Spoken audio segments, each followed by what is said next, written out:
بسم اللہ الرحمن الرحیم وبہ نستعین وصلی اللہ علی نبینا محمد وعلی آلہ وصحبہ اجمعین ومن تبعہم بإحسان الی یوم الدین وبعد۔ قال اللہ تبارک و تعالی انما یعمر مساجد اللہ من آمن باللہ والیوم الآخر واقام الصلاة وآت الزکاة ولم یخش الا اللہ فعسى اولئک ان یکونوا من المہتدین۔ تمام قسموں کی تعریفات اللہ رب العالمین وحدہ لا شریک کے لیے لائق و زیبا ہیں، جو ساری کائنات کا تنہا خالق و مالک ہے، اور بے شمار درود و سلام ہو اللہ کے آخری نبی جناب کریم محمد رسول اللہ صلی اللہ علیہ وسلم کی ذات مقدسہ پر۔ محترم سامعین، اس سے قبل درسوں میں مسجد کے تعلق سے کچھ باتیں بیان کی گئی ہیں۔ یہ آیت عمومی طور پر ہم دیکھتے ہیں کہ لوگ مسجد کی تعمیر سے متعلق بیان کرتے ہیں، جبکہ اس کا ایک اہم پہلو عقیدے سے جڑا ہوا ہے، جو انشاءاللہ ابھی آگے کی تفاصیل میں آپ کو سمجھ میں آئے گا۔ یہاں صاحب کتاب بیان کرتے ہیں شیخ صالح الفوزان حفظہ اللہ کہ مساجد صرف عمل صالح کی وجہ سے صحیح طور پر آباد ہوں گی، اس لیے کہ مسجد یہ توحید کا مرکز ہوتی ہیں۔ اگر یہاں سے ہی توحید نہ بلند کی جائے، لوگوں کے عقیدے کی اصلاح نہ کی جائے، تو پھر مسجد کو بنانے کا کوئی مقصد نہیں، کوئی فائدہ نہیں۔ اسی لیے وہ کہہ رہے ہیں جس کی بنیاد اخلاص، توحید، عقیدہ صحیحہ ہو اور شرک، بدعات اور خرافات سے خالی ہوں، ان ساری چیزوں سے بچ کر مسجد کو رکھنا چاہیے۔ اب یہاں بڑے افسوس کے ساتھ کہنا پڑتا ہے کہ لوگ مسجدوں میں ہی ایسے شرکیہ افعال کو انجام دیتے ہیں کہ اللہ رحم کرے۔ وہیں جگہ پر کھڑا ہو کر بہت ساری مساجد میں لوگ نماز جمعہ ادا کرتے ہیں، جو نبی کریم صلی اللہ علیہ وسلم کی سنت قرآن مجید کا حکم ہے۔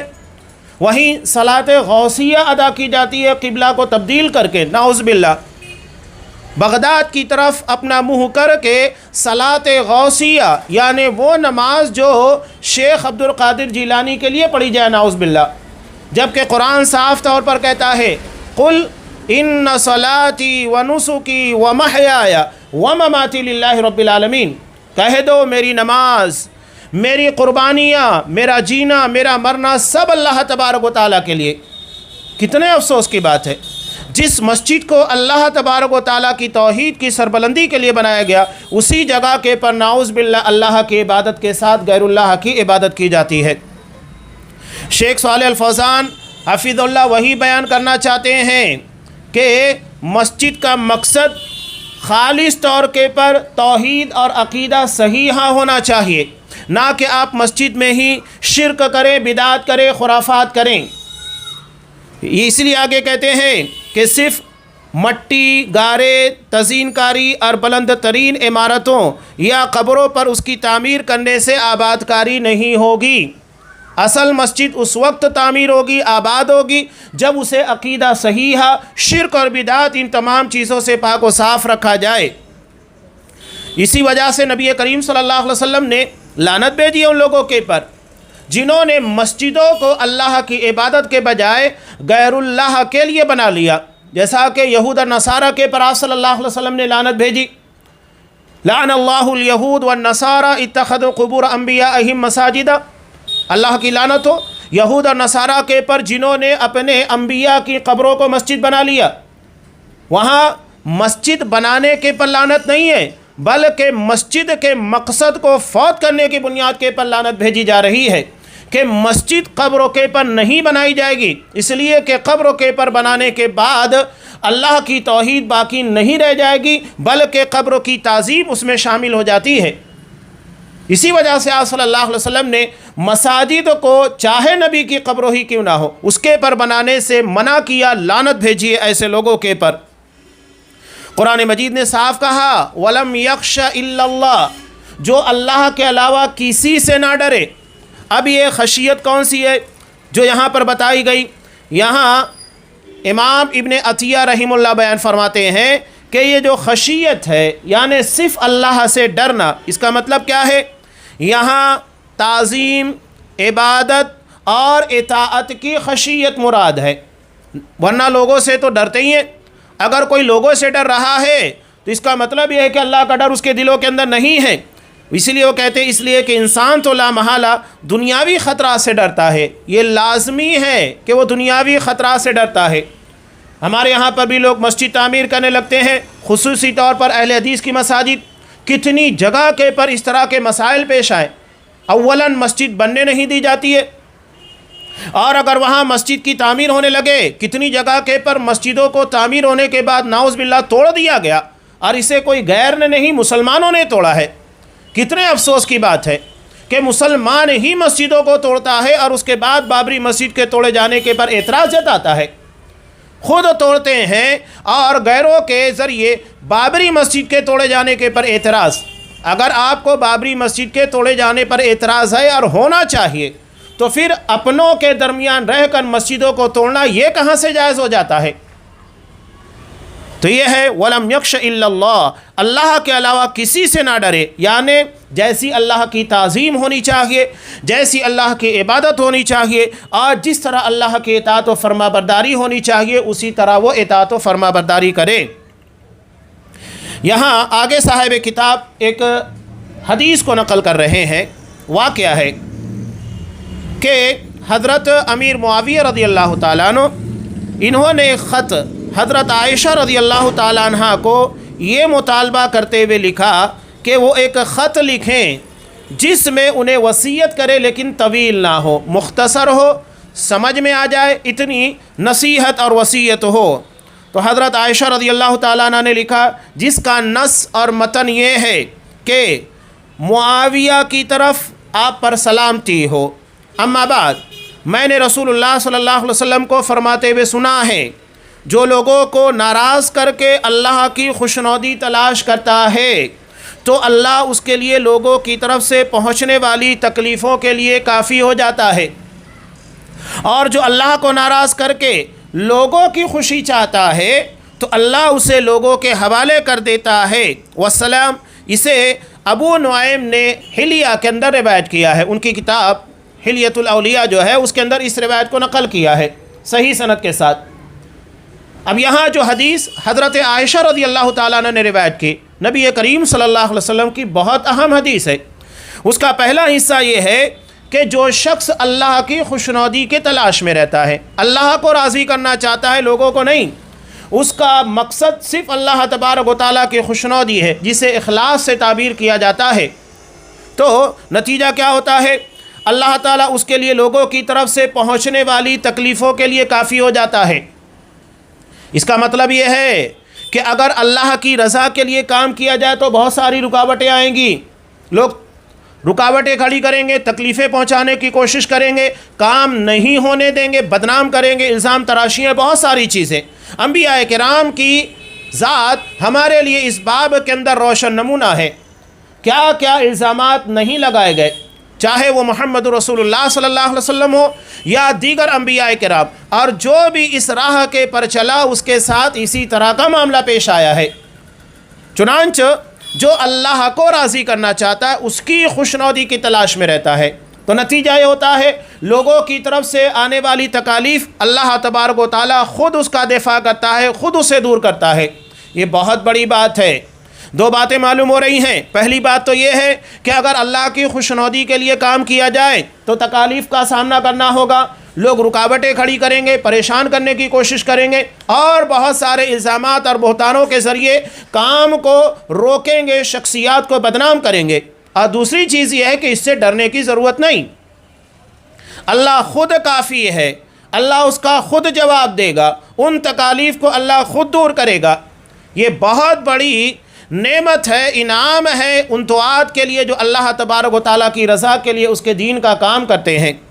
جبکہ اس کے مقابل دوسری بات جو اس کے اندر بیان کی گئی، جو اللہ کو ناراض کر کے لوگوں کی خوشی چاہتا ہے، یعنی اس کا مقصد لوگوں کو خوش کرنا ہے، یا عام زبان کے اندر ہم کہیں کہ وہ شہرت نمائی کا طالب ہے، اللہ تبارک و تعالیٰ راضی ہوتا ہے نہیں ہوتا ہے ہمیں اس سے کوئی لینا دینا نہیں، صرف لوگوں کی نظر میں اپنے آپ کو ہیرو بنانا، میں نے اتنا بڑا کام کر دیا، یہ کام میری وجہ سے ہوا، میں نے اتنا بڑا کام کیا کوئی دوسرا کر نہیں سکتا۔ ایسے بہت ساری چیزیں ہیں کریڈٹ کی ہوڑ لگی ہوئی ہے۔ ایک جملہ اگر کہہ دیں تو اس جملے کے لیے لوگوں کے درمیان داد رسی چاہیے کہ ہاں یہ جملہ میں نے کہا، یہ مشورہ میں نے دیا۔ یہ ہے دنیا طلبی، اخلاص نہیں ہے ان چیزوں کے اندر۔ تو نتیجہ کیا نکلتا ہے؟ اللہ اسے لوگوں کے حوالے کر دیتا ہے، یعنی اب اس کام میں برکت نہیں رہ جاتی۔ آپ صلی اللہ علیہ وسلم نے کتنا واضح بیان کیا کہ قیامت کے دن شہید، عالم دین، مالدار، جنہوں نے بڑی خدمات کو انجام دیا ہوگا، شہید نے اپنی جان قربان کر دی، عالم دین نے اپنا پورا وقت دین کے لیے لگا دیا، اور ایک مالدار نے اپنا مال پانی کی طرح اللہ کے دین اور اس کی تبلیغ کے لیے، نشر و اشاعت کے لیے خرچ کیا۔ نتیجہ کیا ہے؟ آخرت میں اللہ صاف کہے گا تم نے یہ سب کام دنیا طلبی کے لیے، دنیا میں اپنی بہادری، جرأت مندی، اپنی دعوت و تبلیغ، اپنی سخاوت و فیاضی مظاہرے کے لیے کیا، میرے پاس کیا لینے آئے؟ کچھ نہیں ملے گا، جہنم میں ڈھکیل دیا جائے گا، ذلیل کر کے، رسوا کر کے داخل کیا جائے گا۔ یہ بہت بڑی بد نصیبی ہوگی۔ ریاکاری دنیا طلبی کا نتیجہ ہے، لہذا اس باب میں بہت محتاط رہنا چاہیے۔ شیطان دونوں طریقوں سے گمراہ کرتا ہے۔ اگر کوئی گناہ کر رہا ہے تو اس کو تھپکی دے گا، تسلی دے گا، کوئی ڈرنے کی بات نہیں، اللہ بڑا بخشنے والا، بہت رحم کرنے والا ہے، وہ تو ارحم الراحمین ہے، ساری ماؤں سے زیادہ رحم کرنے والا، وہ تو غفور الرحیم ہے، بہت بخشنے والا، بڑا رحم کرنے والا۔ اللہ سے توبہ کر لینا، اللہ معاف کرے گا۔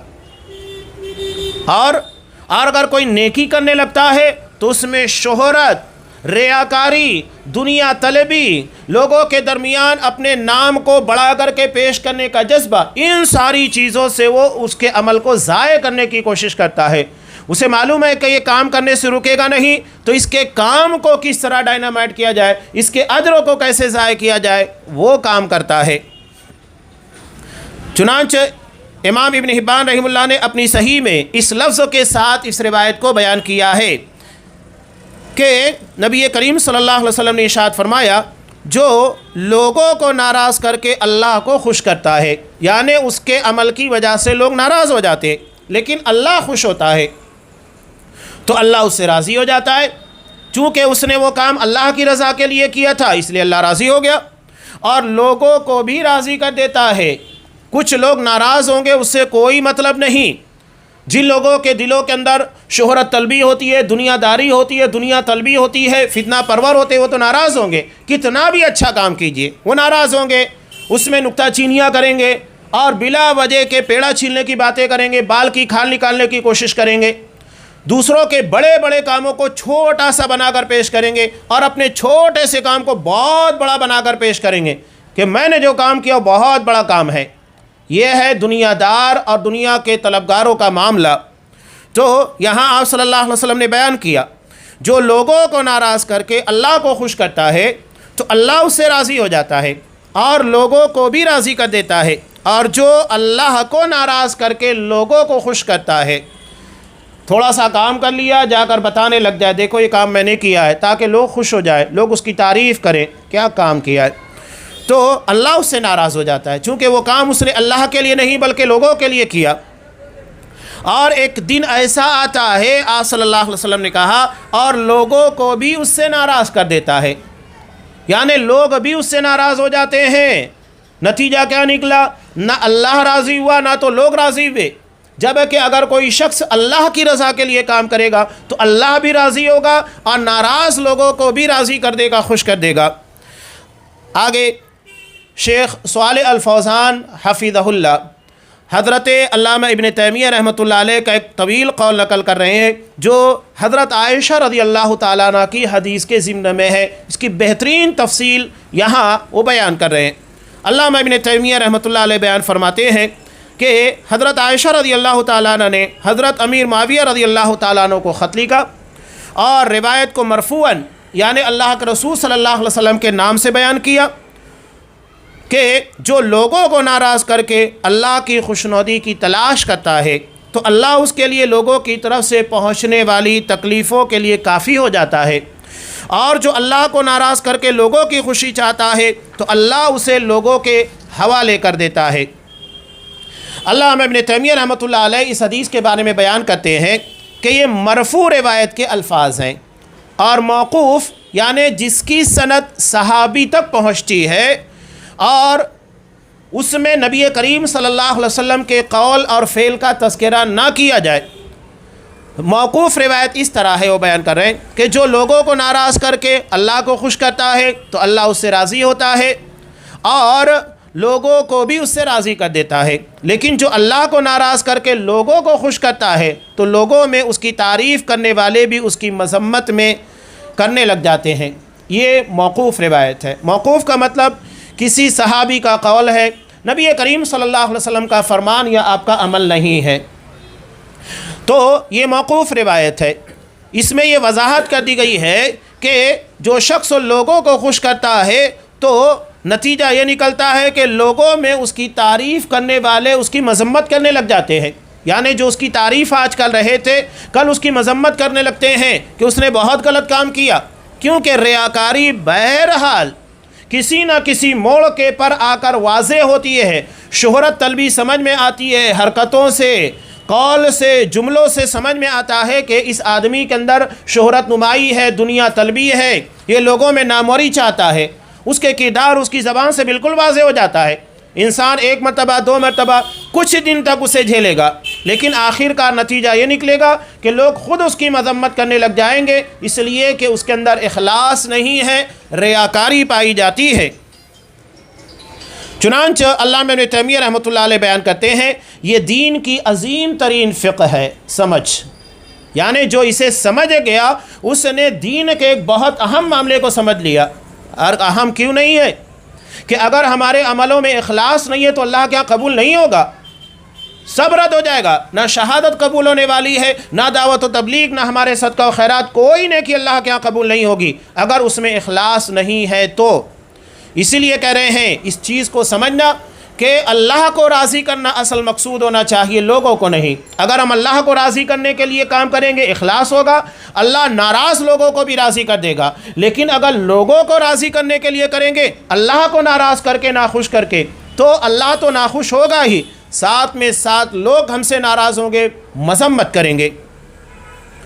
اسی لیے کہہ رہے علامہ ابن تیمیہ رحمۃ اللہ علیہ کہ یہ دین کی عظیم ترین فقہ ہے، اس لیے کہ جو لوگوں کو ناراض کر کے اللہ کو خوش کرتا ہے تو اس نے تقوی کا راستہ اختیار کیا۔ اصل تقوی یہی ہے کہ اللہ کی رضا کے لیے کام کیا جائے، وہ اللہ کا نیک بندہ ہے اور اللہ نیک بندوں کی مدد کرتا ہے۔ اصل میں نیک بندہ کون ہے؟ جو لوگوں کے لیے نہیں، اللہ تبارک و تعالیٰ کی رضا کے لیے کام کرتا ہے۔ اللہ تعالیٰ اپنے بندے کے لیے کافی ہے، چنانچہ اللہ تبارک و تعالیٰ کا ارشاد ہے سورہ طلاق آیت نمبر 2 اور 3 میں اللہ ارشاد فرماتا ہے وَمَن يَتَّقِ اللَّهَ يَجْعَلْ لَهُ مَخْرَجًا، جو اللہ کا تقوی اختیار کرے گا، یعنی اللہ تبارک و تعالیٰ کے لیے کام کرے گا، اس کے عمل میں اخلاص ہوگا، للہیت ہوگی، اللہ کا ڈر ہوگا، تو نتیجہ کیا ہوگا؟ اللہ اس کے لیے مشکلوں سے بچنے کا راستہ پیدا کرے گا، مشکلات میں نہیں ڈالے گا بلکہ مشکلوں سے باہر نکالے گا۔ وَيَرْزُقُهُ مِنْ حَيْثُ لَا يَحْتَسِبُ، اور اسے ایسی جگہ سے رزق دے گا جہاں اس کا گمان، اس کا خیال نہیں جا سکتا۔ عمومی طور پر کیا ہوتا ہے، اگر بندہ دین کا کام کر رہا ہے اور دین کے کام کرتے وقت تو لوگوں کے ساتھ اختلافات ہوتے ہیں، تو پہلی فرصت میں دنیا دار لوگ کیا کرتے ہیں پتہ ہے؟ سب سے پہلے رزق کے پر وار کرتے ہیں، رزق کے پر اٹیک کیا جاتا ہے۔ پتہ ہے کہ اگر انسان کے کھانے پینے کے راستے بند ہو گئے تو وہ ہمارے سامنے آ کر ہمارے قدموں کے اندر پڑا ہوگا، جو ہم منوانا چاہتے ہیں وہ ماننے کے لیے تیار ہو جائے گا۔ یہ دنیاوی سوچ ہوتی ہے، جبکہ اللہ کے نیک بندے، محدثین کی بات دیکھیے، اصحاب کرام کی بات، انبیاء کرام کی بات، کتنے مشکل دور سے گزرے، حالات یہاں تک کہ کر دیے گئے کہ درخت کی چھال، پتیاں کھانے کے پر مجبور ہوئے، لیکن باطل کے سامنے کبھی جھکے نہیں، اور اس راہ کے پر چلنے والے اسلاف کرام کے طور طریقوں کو اپنانے والے آج کے ان دنیا داروں کے سامنے جھک جائیں۔ یہ کیسے ہو سکتا ہے کہ علماء کا رزق بند کر دیں، ان کی آوک بند کر دی جائے، انہیں کھانے پینے کے معاملے میں محتاج بنا دیا جائے تاکہ ہمارے سامنے آ کر قدموں میں جھکیں، ہماری بات ماننے کے لیے تیار ہو جائے؟ انشاءاللہ کبھی ایسا نہیں ہوگا۔ علماء حق کبھی ایسے لوگوں کے سامنے نہیں جھکیں گے۔ جو اصحاب کرام اور اسلاف کرام کے راستے کے پر چلتے ہیں۔ چنانچہ اللہ کہہ رہا ہے ایسی جگہ سے رزق دے گا جہاں گمان نہیں ہوگا، اللہ اسے رزق کے اسباب پیدا کرے گا۔ اور آگے بیان کر رہے ہیں علامہ ابن تیمیہ رحمۃ اللہ علیہ، اس میں کوئی شک نہیں کہ اللہ اس کے لیے لوگوں کی طرف سے پہنچنے والی تکلیفوں پر کافی ہو جاتا ہے۔ وقتی طور کے پر ہے، اصحاب کرام کو بھی تکلیفیں پہنچی، مصیبتیں آئیں، بلکہ دھوکے سے لے جا کر 70 اصحاب کرام کو شہید بھی کر دیا گیا۔ جنگ احد میں 70 اصحاب کرام شہید ہوئے۔ دنیا داروں کے لیے بات نظر آتی ہے کہ دیکھو نقصان ہوا، نقصان نہیں ہے، اللہ نے مصیبت میں بھی اجر رکھا ہے۔ اگر کانٹا بھی چبھتا ہے، اللہ اس کی بنیاد کے پر صبر کرنے کی وجہ سے مومن کو اجر دیتا ہے۔ مومن کی زندگی کے اندر 2 ہی حصے ہیں، ایک صبر کا اور دوسرا شکر کا۔ زندگی میں آنے والی تکالیف اور آنے والی مشکلات میں صبر کرتا ہے، مصیبتوں کے موقع کے پر صبر آزما دور کے پر جمع رہتا ہے، یہ اس کے لیے اللہ کی طرف سے نیکی کا ذریعہ ہے۔ اور شکر ادا کرتا ہے جس کے بارے میں اللہ کہتا ہے لئن شکرتم لازیدنکم، اگر تم شکر گزار بنو گے تو میں مزید تمہیں عطا کروں گا، جو چیز عطا کی گئی اس میں اضافہ کر دیا جائے گا، یہ اللہ کا وعدہ ہے۔ تو یہ کہہ رہے ہیں کہ اللہ کافی ہو جاتا ہے۔ رہا مسئلہ کہ سارے ہی لوگ اس سے راضی ہو جائیں تو ایسا نہیں ہو سکتا، کچھ لوگ ناراض رہیں گے، سارے لوگ راضی ہو جائیں ایسا کبھی نہیں ہو سکتا۔ وہ تو انبیاء کرام سے نہیں ہوئے تو آج کے علماء کرام سے کہاں ہو سکتے ہیں؟ لیکن سب لوگ آدمی سے اس وقت راضی اور خوش ہو سکتے ہیں جب وہ ذاتی مفادات اور چاہتوں سے محفوظ اور پاک ہو، یہ ممکن ہے۔ اور جب اس کے سامنے انجام کار ظاہر ہو جائے تو جو اللہ کو ناراض کر کے لوگوں کو خوش کرتا ہے تو وہ اسے اللہ سے کچھ بھی بے نیاز نہیں کر سکتے۔ یہاں پر علامہ ابن تیمیہ رحمۃ اللہ علیہ کا قول مکمل ہوا جو اس حدیث کی تفسیر کو بیان کر رہے تھے۔ اب آگے صاحب کتاب بیان کرتے ہیں کہ مختلف انداز میں آئی ان احادیث سے واضح ہوتا ہے کہ جب انسان اپنے عمل کے ذریعے اللہ کو راضی کرنا چاہتا ہے جس سے لوگ ناراض ہو جاتے ہیں تو اس سے 2 عظیم مصلحتیں حاصل ہوتی ہیں۔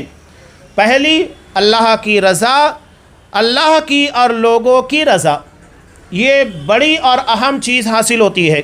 اور جو اس کے برعکس اپنے عمل کے ذریعے لوگوں کو خوش کرنا چاہتا ہے جس سے اللہ ناراض ہو جاتا ہے تو اسے 2 بھاری نقصان اٹھانا پڑتا ہے، اللہ کی اور لوگوں کی ناراضگی۔ جبکہ اگر اللہ کو خوش کرنے کے لیے کام کریں گے 2 عظیم فائدے ہوں گے، اللہ بھی راضی ہوگا، لوگوں کو بھی راضی کر دے گا۔ لیکن اگر لوگوں کو راضی کرنے کے لیے جائیں تو اللہ بھی ناراض ہوگا اور لوگوں کو بھی ناراض کر دے گا۔ پس ثابت ہوا کہ اللہ کی رضا ہی سارے خیر کا مجمع ہے، سارا خیر اللہ کی رضا کے پر موقوف ہے، اور لوگوں کو خوش کرنا جس سے اللہ ناراض ہو جائے تو یہ سارے شر کا، برائی کا منبع ہے، سرچشمہ ہے۔ ہم سب اللہ سے عافیت اور سلامتی کی دعا مانگتے ہیں۔ اب آگے صاحب کتاب بیان کر رہے ہیں کہ ان باتوں کی روشنی میں واجب ہو جاتا ہے کہ ہم اللہ سبحانہ و تعالیٰ سے خوف کا ایسا علم رکھیں کہ جس میں امید و محبت شامل ہو۔ یعنی خوف ایسا نہیں ہونا چاہیے کہ صرف ڈر ہی ہو جو اللہ کی محبت اور امید کو ختم کر دے، ایسا نہیں ہونا چاہیے۔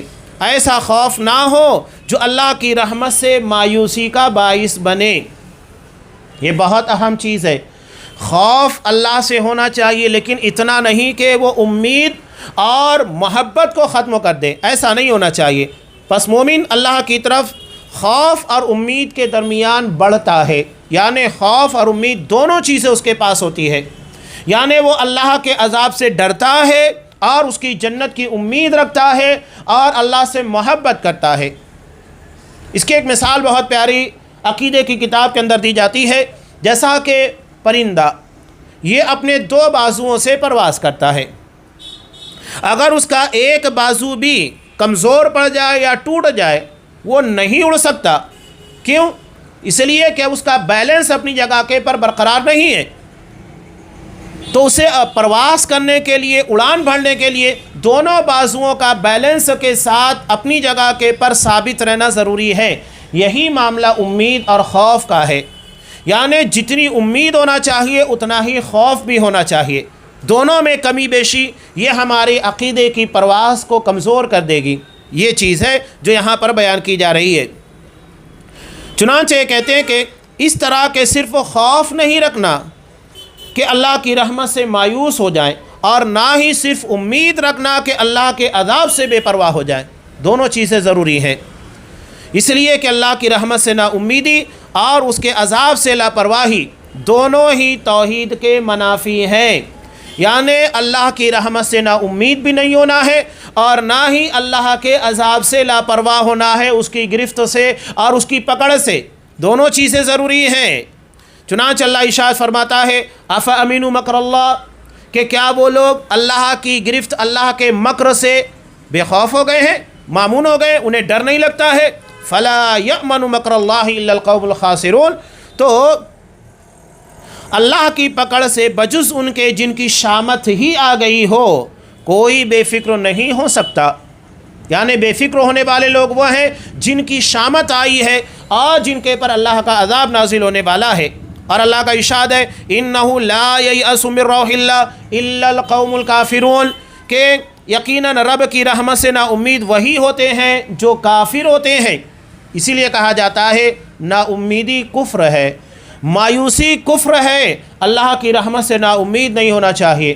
آگے ابھی بہت ساری تفصیل آ رہی ہے جس سے پتہ چلتا ہے کہ انسان کی نا امیدی اور حالات کے اعتبار سے اسے لگتا ہے کہ معاملات بگڑ گئے ہیں، بالکل ختم ہونے والے ہیں، اتنی زیادہ اس کی امید بڑھنا چاہیے۔ آگے بہت ساری تفصیل آ بھی رہی ہے۔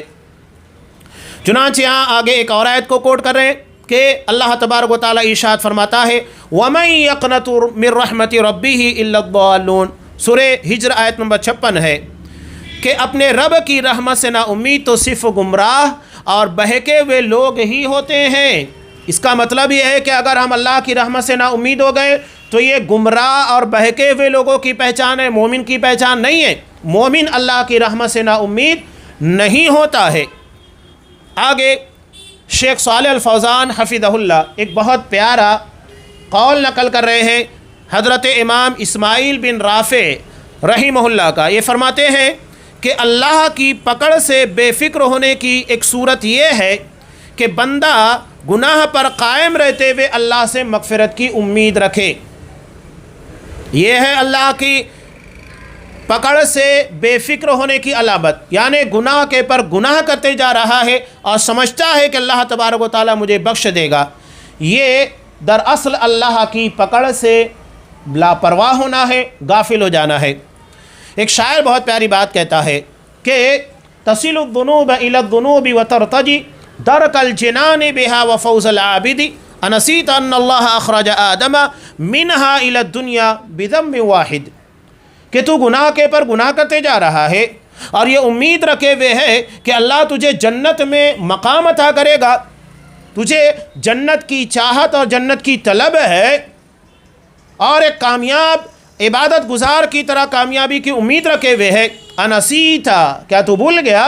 ان اللہ اخرج آدم، کہ اللہ تبارک و تعالیٰ نے حضرت آدم علیہ السلام کو نکال دیا، کہاں سے؟ جنت سے، منہا، جنت سے دنیا کی طرف، کس گناہ کی پاداش میں؟ بذنب واحد، ایک گناہ کی وجہ سے اللہ نے جنت کے باہر کر دیا، اور تو گناہ کے پر گناہ کرتے ہوئے اللہ کی جنت کی امید کیے ہوئے ہے۔ تو یہاں بتانے کا مقصود یہ ہے کہ اللہ کی پکڑ سے غافل ہونے والے لوگ گناہ پر گناہ کرتے جاتے ہیں اور یہ سوچتے ہیں کہ اللہ بڑا بخشنے والا، بڑا رحم کرنے والا ہے۔ ایسا نہیں ہونا چاہیے، بلکہ گناہوں کے پر روک لگنی چاہیے، گناہوں سے بچنے کی کوشش کرنی چاہیے۔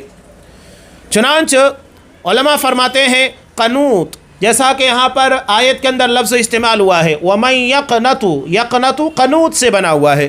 قنوت کہتے ہیں کشادگی سے دور اور مایوس ہو جانا۔ کشادگی یعنی اللہ کی رحمت سے دور ہونا اور مایوس ہو جانا کہ اللہ رحم نہیں کرے گا، اللہ بخشے گا نہیں، مایوس ہو جانا اور بالکل امید چھوڑ دینا کہ میں اللہ تبارک و تعالیٰ کیا کامیاب نہیں ہونے والا۔ تو یہ کہتے ہیں یہ اللہ کی گرفت کے مقابلے میں بولا جاتا ہے، یعنی اللہ کی پکڑ، اللہ کے عذاب کے مقابلے میں بولا جاتا ہے۔ دونوں ہی عظیم گناہ ہیں، یعنی اللہ کی گرفتوں سے بالکل لاپرواہ ہو جانا یا اللہ کی گرفتوں سے اتنے مایوس ہو جانا کہ اللہ مجھے بخشے گا ہی نہیں، دونوں غلط ہے۔ بات سمجھنے کی کوشش کیجیے۔ بتانے کا مقصود یہ ہے، امید ایسی ہونا چاہیے کہ اللہ تبارک و تعالیٰ مجھے بخش دے گا، اور خوف ایسا ہونا چاہیے کہ اللہ کے عذاب کے بارے میں فکر مند رہے کہ میرے گناہ کی وجہ سے اللہ میری گرفت نہ کرے، مجھے جہنم میں نہ ڈالے۔ دونوں چیزیں ہونا چاہیے، نہ صرف امید ہونی چاہیے، نہ صرف ڈر ہونا چاہیے۔ بس ایک مومن کو زیب نہیں دیتا کہ صرف خوف پر اعتماد کرے، یعنی ڈر ہی ڈر اس کے دل میں ہو، یہاں تک کہ اللہ کی رحمت سے نا امید ہو جائے، یعنی اتنا ڈر جائے کہ اللہ کی رحمت کے پر امید ہی نہ ہو کہ اللہ بخش دے گا، اللہ رحم فرمائے گا، اور صرف امید پر انحصار نہ کرے کہ اللہ کے عذاب سے بے فکر ہو جائے کہ اللہ بڑا بخشنے والا ہے، کچھ بھی کرو، کتنے بھی گناہ کرو، اللہ تبارک و تعالی عذاب نازل نہیں کرے گا، جبکہ اس کی بے شمار مثالیں ہیں۔ اس نے قوم نوح کو تباہ برباد کر دیا بارش نازل کر کے، سیلاب میں قوم عاد قوم سمود کو تباہ برباد کیا، فرعون کو دریا کے اندر غرقاب کیا، اور قوم لوط کی پوری بستی کو اللہ نے پلٹ دیا۔ اور آج بھی ہم دیکھتے ہیں کہ مختلف شکلوں میں زلزلہ ہے، سونامی ہے، اور بارش کا زیادہ ہو جانا ہے، بہت ساری شکلوں میں اللہ کا عذاب ہمارے پر آتے رہتا ہے۔ اولا یرون انہم یفتنون فی کل عام مرۃ او مرتین، کیا لوگ نہیں دیکھتے ہر سال انہیں ایک یا دو مرتبہ آزمایا جاتا ہے، انہیں آزمائش کے اندر گھیرا جاتا ہے، اس کے بعد بھی یہ لوگ توبہ نہیں کرتے، ولا ہم یذکرون، اور نہ ہی نصیحت حاصل کرتے ہیں۔ تو اللہ کی طرف سے چیز جاری ہے، چنانچہ کہہ رہے ہیں بلکہ اسے ڈرنے اور امید رکھنے والا دونوں ہونا چاہیے، اللہ کے عذاب سے ڈرنے والا اور اس کی رحمت کی امید رکھنے والا، اپنے گناہوں سے ڈرے اور اللہ کی فرما برداری کرے اور اس کی رحمت کی امید رکھے، یہ ایک مسلمان کا شیوا ہوتا ہے۔ چنانچہ اللہ تبارک و تعالیٰ کا ارشاد ہے حضرت زکریا اور ان کے اہل خانہ سے متعلق، اللہ ارشاد فرماتا ہے انہم کانوا یسارعون فی الخیرات، کہ یہ نیک لوگ یعنی انبیاء کرام، حضرت زکریا اور دیگر انبیاء کرام کا تذکرہ سورہ انبیاء میں کیا، اور یہ سورہ انبیاء کی آیت نمبر 90 ہے کہ یہ بزرگ لوگ نیک کاموں کی طرف جلدی کرتے تھے، یعنی فوری طور پر اس کام کو کرنے کی کوشش کرتے، جو بھی نیکی ان کے سامنے آ گئی، نماز کا وقت ہوا اسے ٹالتے نہیں، روزے کا وقت ہے وقت کے پر ادا کرنے کی کوشش کرتے، جو نیکی انہیں مل جاتی فوری طور کے پر ادا کرنے کی کوشش کرتے ہیں۔ اور ہمیں وَيَدْعُونَنَا رَغَبًا وَرَهَبًا، اور ہمیں امید اور خوف سے پکارتے ہیں، یعنی اللہ کی رحمت کی امید ہوتی ہے اور اللہ کے عذاب اور اس کی گرفتوں کا ڈر بھی ہوتا ہے، اور ہمارے سامنے عاجزی کرنے والے تھے، وَكَانُوا لَنَا خَاشِعِينَ، ہمارے سامنے خشوع اختیار کرنے والے، عاجزی اختیار کرنے والے تھے۔ نیز اللہ ارشاد فرماتا ہے اولئک الذین یدعون یبتغون الی ربہم الوسیلۃ ایہم اقرب، یہ لوگ اللہ سے دعا مانگتے ہیں اور تلاش کرتے ہیں اپنے رب کی طرف ایسے وسیلے، ایسے عمل کو جو اللہ کے قریب کر دینے والا ہے، وَيَرْجُونَ رَحْمَتَ، اللہ کی رحمت کی امید رکھتے ہیں، وَيَخَافُونَ عَذَابَ، اور اللہ کے عذاب سے ڈرتے بھی ہیں۔ ان عذاب ربک کان محذورا، یقیناً اللہ کا عذاب ڈرنے کے قابل ہے، اور اللہ کا عذاب جب آتا ہے تو دیکھیے انسانوں کے پر کیسی دہشت اور خوف طاری ہو جاتا ہے۔ آگے یہ ارشاد فرما رہے ہیں صاحب کتاب شیخ صالح الفوزان حفظہ اللہ کہ خوف اور امید دونوں اکٹھا ہوں تو بندے کو عمل اور نفع دینے والے اسباب کی طرف راغب کرتے ہیں۔ امید اور خوف دونوں جمع ہے تو عمل اور نفع دینے والے اسباب کی طرف راغب کرتے ہیں، وہ تلاش کرتے ہیں بہتر سے بہتر عمل کی، اس لیے کہ ثواب کی امید میں بندہ نیک کام کرتا ہے کہ مجھے زیادہ سے زیادہ ثواب کرنا ہے، نمازیں پڑھے گا، روزے رکھے گا، حج ادا کرے گا، زکوٰۃ دے گا، صدقہ و خیرات کرے گا، جتنی اچھائیاں ہو سکتی ہے ساری اچھائیاں حاصل کرنے کی کوشش کرے گا، اور سزا کے ڈر سے گناہ سے بچے گا۔ اسے معلوم ہے کہ میں نے گناہ کیا، غلطی کی تو اللہ کا عذاب، اللہ کی گرفت آئے گی، تو امید اسے مزید نیکیوں کی طرف لے کر جاتی ہے اور خوف اسے گناہوں سے بچاتا ہے۔ لیکن اگر اللہ کی رحمت سے نا امید ہو جائے تو عمل صالح سے کنارہ کشی اختیار کر لے گا، اسے معلوم ہے میں کچھ بھی کروں مجھے اللہ پکڑے گا، مجھے سزا دے گا اور مجھے جہنم میں داخل کرے گا، تو وہ کوئی نیک کام نہیں کرے گا، اسے معلوم ہے میں کچھ بھی کر لوں مجھے نہیں بخشا جائے گا۔ اسی لیے کہہ رہے اللہ کی رحمت سے نا امید ہو جائے تو عمل صالح سے کنارہ کشی اختیار کر لے گا، اور جب اللہ کے عذاب اور اس کی سزا سے بے خوف ہوگا تو گناہ کے کاموں کی طرف مائل ہوگا۔ اسے معلوم ہے ڈر ختم ہو گیا ہے، کوئی بھی گناہ کروں، کتنا بھی بڑا کروں اور کتنی بھی بڑی غلطی کروں، بے خوف ہے، اللہ بخشنے والا ہے، تو گناہ پر گناہ کرتے چلے جائے گا۔ بعض علماء کا کہنا ہے کہ جو صرف اللہ کی محبت میں عبادت کرے، بہت اہم قول بیان کیا جا رہا ہے کہ جو صرف اللہ کی محبت میں عبادت کرے وہ صوفی ہے، یہ صوفیہ کا طریقہ ہے، صرف اللہ کی محبت۔ اور جو صرف اللہ کے خوف کی وجہ سے عبادت کرے وہ حروری ہے، اللہ کا خوف، اللہ کا ڈر۔ اور جو صرف امید کے ساتھ عبادت کرے وہ مرجی ہے، مرجیہ کا عقیدہ رکھنے والا۔ اور مومن کون ہے؟ ان تینوں چیزوں سے بچ کر عبادت کرنے والا۔ کیسے طریقے سے عبادت کرتا ہے؟ صرف ایک ناحیے کی طرف نہیں کہ صرف محبت ہو یا صرف خوف ہو یا صرف امید ہو، یہ سنگل انفرادی چیزیں نہیں لیتا ہے، بلکہ مومن وہ ہے جو محبت، خوف اور امید کے ساتھ اللہ کی عبادت کرے۔ تو حقیقت میں مومن کون ہے؟ جو اللہ کی محبت اور اللہ کے عذاب کے خوف اور اس امید کے پر عبادت کرے کہ اللہ بڑا بخشنے والا، بہت رحم کرنے والا ہے۔ یہ مومن کی عبادت کا صحیح طریقہ ہے جو یہاں پر بیان کیا جا رہا ہے۔ جیسا کہ اس خوبی کے ساتھ اللہ اپنے بہترین مخلوق کا تذکرہ کرتا ہے کہ اولئک الذین یدعون الی ربہم الوسیلہ، جیسا کہ ابھی سے پہلے سورہ اسراء کی آیت گزری ہے کہ یہ لوگ اللہ کو پکارتے ہیں اور ایسے بہترین عمل کی تلاش میں ہوتے ہیں جو اللہ کے قریب کر دینے والا ہے۔ وَيَرْجُونَ رَحْمَتَهُ وَيَخَافُونَ عَذَابَهُ، اللہ کی رحمت کی امید رکھتے ہیں اور اس کے عذاب سے ڈرتے ہیں۔ چنانچہ اللہ نے آگے یہ بھی بیان کیا سورہ اعراف آیت نمبر 97 سے 99 تک کہ أَفَأَمِنَ أَهْلُ الْقُرَىٰ أَن يَأْتِيَهُمْ بَأْسُنَا بَيَاتًا وَهُمْ نَائِمُونَ، کہ کیا بستی والے اتنے بے خوف ہو گئے ہیں کہ رات کے وقت اچانک اللہ کا عذاب ان لوگوں کے پر آئے جبکہ وہ سو رہے ہوں۔ أَوَأَمِنَ أَهْلُ الْقُرَىٰ أَن يَأْتِيَهُمْ بَأْسُنَا ضُحًى وَهُمْ يَلْعَبُونَ، یا اچانک چاشت کے وقت اللہ کا عذاب ان لوگوں پر آئے جبکہ وہ کھیل کود کے اندر مگن ہو۔ أَفَأَمِنُوا مَكْرَ اللَّهِ، کیا وہ اللہ کے مکر، اللہ کی گرفت سے اپنے آپ کو لاپرواہ بے خوف محسوس کرتے ہیں؟ فَلَا يَأْمَنُ مَكْرَ اللَّهِ إِلَّا الْقَوْمُ الْخَاسِرُونَ، تو نقصان اٹھانے والے لوگ ہی اللہ کے عذاب سے بے فکر ہوتے ہیں۔ یہ خوف اور امید سے متعلق چند احکامات تھے جو بیان کیے گئے، اب یہ تفصیل جاری ہے۔ انشاءاللہ ان آیات کے جو معنی اور مفاہیم ہیں خلاصتاً اگلے درسوں کے اندر ان چیزوں کو بیان کیا جائے گا تفصیل کے ساتھ۔ ابھی اس جگہ کے پر اس درس کو موقوف کیا جا رہا ہے اور ان آیات کے معنی، اس کی جو تفاسیر ہے اور ائمہ کے، اماموں کے اقوال کی روشنی میں جو اس کی بہترین تفسیر بیان کی گئی، انشاءاللہ وہ ساری تفاصیل آئندہ درسوں میں بیان کی جائے گی۔ اللہ تبارک و تعالیٰ سے دعا ہے کہ ہمیں ایسا مومن بندہ بنائے جو اس کی عبادت محبت، خوف اور امید کے ساتھ کرے۔ یہ صحیح عبادت کا طریقہ ہے اور اسی طریقے پر اللہ ہمیں اس کی عبادت کی توفیق دے۔ آمین۔ وآخر دعوانا الحمدللہ رب العالمین۔